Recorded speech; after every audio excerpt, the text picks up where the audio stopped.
দাদার জন্য বুনু পড়াবে, তাই তো? হ্যাঁ, এসো না, এসো না, তুই আমারটা বন্ধ করে তোরটা এখন লাগিয়ে দে। প্রথম থেকে কর, কর কর।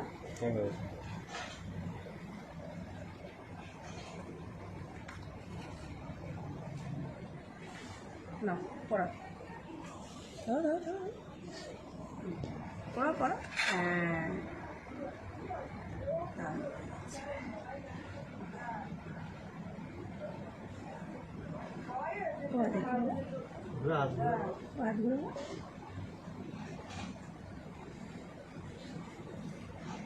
বুনু সকাল থেকে বসেছে, বলছে আমাকে তুমি মা বাড়ি নিয়ে চলো, আমাকে রাখি নিয়ে দাদাকে পড়াবো।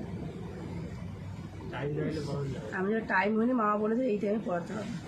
তবে এখন থাক, পরে ঠিক করে পড়ে দেবো। হ্যাঁ, দাও বুনুর মাথা তাপ দাও, ভালো করে দাও। বুনু ওকে দেবে না, বুনু ছোটো না, বড় হলেও দিত। ঠিক আছে, এবার তুমি দাদাকে মিষ্টি খাও। দেখো দাদা কোন মিষ্টি খাবে, দাদা কোন মিষ্টি খাবে? এটা কোনটা খায় বলো? দে, কেটে দাও, দাদা কেটে দাও।